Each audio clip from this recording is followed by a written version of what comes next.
সহিহ মুসলিম শরীফের হাদিস।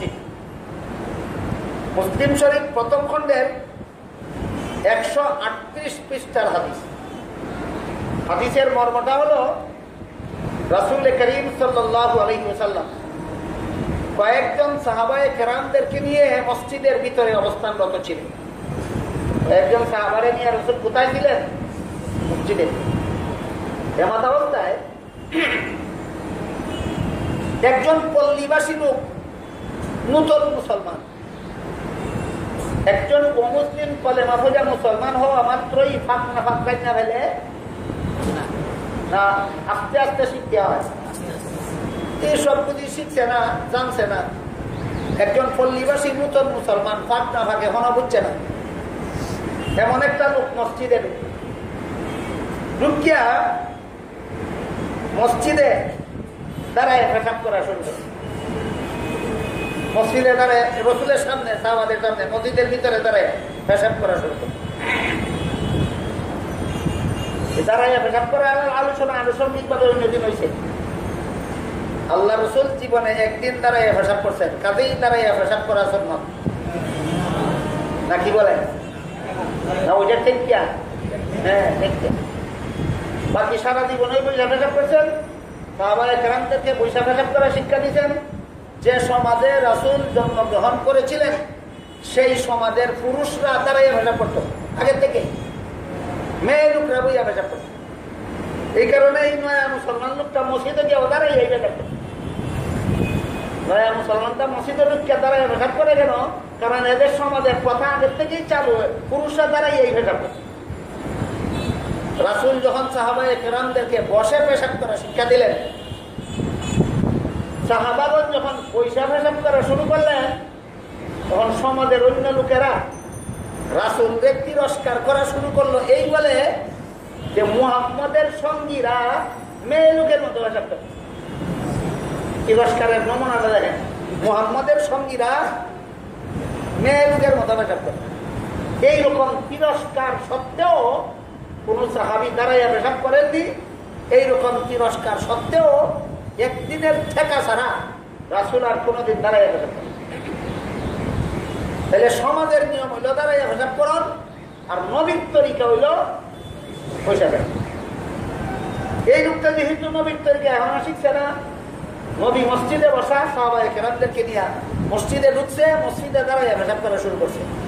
রাসূলের কাছে যে সমস্ত সাহাবায়ে কেরাম ছিলেন তারা বলতে লাগলেন, এই বেটা কি করছো, এই কি করছো, সাবধান, বন্ধ কর, বন্ধ কর।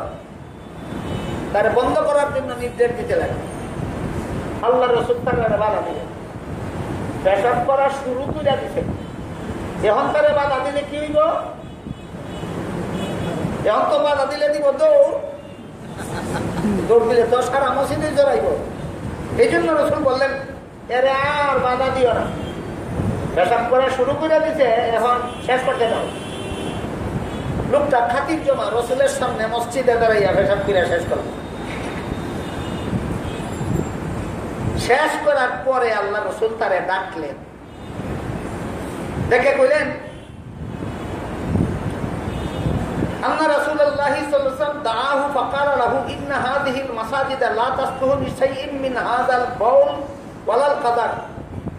এই মিয়া, তুমি না মুসলমান হইছো, তুমি মসজিদের আদব-কায়দা শিখছো না। মসজিদ আল্লাহর পবিত্র ঘর, এইগুলি নাফাক করার মতো ঘর নয়। পেশাব করার জায়গায় এখানে না, কোনো নাফাক এই মসজিদে ঢুকানো যাবে না। এই মসজিদ আল্লাহর জিকিরের জন্য নির্মাণ করা হয়, এই মসজিদ নামাজের জন্য নির্মাণ করা হয়, এই মসজিদ কোরআন তেলাওয়াতের জন্য নির্মাণ করা হয়। কাজেই মসজিদ যখন নামাজের জন্য বানানি হয়, তাহলে এখানে পেশাব করলে, এখানে নাফাক করলে নামাজ হইব, নামাজ হইতো না। মসজিদের ভিতরে নাফাক ঢুকানি পর্যন্ত দিচ্ছে, মসজিদের ভিতরে নাফাক ঢুকাইলেও না হয়। তারা বুঝাই দিলেন, যারা বাধা দিতে চাইছিলেন তাদের মধ্যে থেকে এক ব্যক্তিরে ডাকলেন, আমার রাজুলাম মিনাল কাউমি, যারা বাধা দিতে চাইছিলেন তাদের মধ্যে থেকে এক ব্যক্তিরে রাসূল কে কইলেন, বালতি আনো, পানি আনো, দইয়া মসজিদ পবিত্র করো। ওই লোকে ফালতি আইন না ভাঙি আইন না সাথে সাথে এই লোকের পেশাব ধইয়া মসজিদ পবিত্র করে। এখানে আর একটা আনুষঙ্গিক কথা, আমাদের সমাজে কিছু মানুষ এমনও আছে যারা বলে তবলিগীরা যে মসজিদে যায়, মসজিদে থাকে, মসজিদে খায়, মসজিদে ঘুমায়, যদি রাত্রে স্বপ্ন দোষ হইয়া যায় সেদের মসজিদ না ভাবিব দৈবকে। কাজেই তবলিগীদের এই মসজিদে তাহন খাওয়ন ঘুমানি এইগুলি যায়। কিছু লোক এমনও আছে কিনা?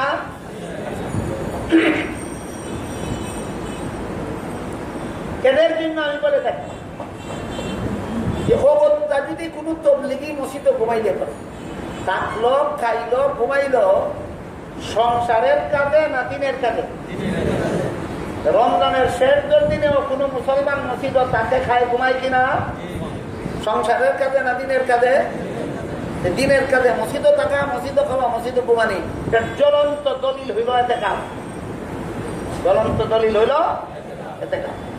তবলিগীরাও দিনের কাজেই মসজিদে থাকে, মসজিদে খায়, মসজিদে ঘুমায়। কিন্তু বর্তমান দুনিয়ার তবলিগীরা একজন তবলিগীকেও মসজিদে এমন ভাবে থাকতে দেওয়া হয় না যেভাবে থাকলে স্বপ্ন দোষ হইয়া গেলে ও মসজিদ না হইতে পারে, এইভাবে থাকতে দেওয়া হয় না। অগত্যা স্বপ্ন দোষ হইয়া গেলেও মসজিদ নাফাক যেন না হয় সেই ব্যবস্থা মতেই থাকতে দেওয়া হয়। তারপরও আমি একটু সময়ের জন্য মেনে নিলাম অসতর্কতামূলক ভাবে এক ব্যক্তি তবলিগি মসজিদে থাকার কারণে স্বপ্ন দোষ হয়ে গেল, অবস্থা তার স্বপ্ন দোষের কারণে মসজিদ নাফাক হইয়া গেল, ইচ্ছায় না অনিচ্ছায়, জানিয়া না না জানিয়া। এই লোকটা যে রসুলের সামনে মসজিদে দাঁড়াইয়া ভেটাপ করে মসজিদ নাফাক করলো, জানিয়া না না জানিয়া না জানিয়া যে মসজিদ নাফাক করলো রসুলের সামনে একটা লোকে, এই লোকেরে দিয়া রসুল মসজিদ ধোয়াইছেন।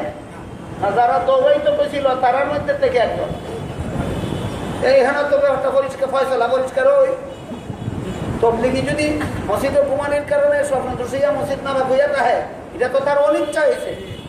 দৈবকে প্রশ্ন, তোমরা দৈবকে হাদিসে তো আছে প্রশ্ন, দৈবকে দৌড়াইতে কয় যেছে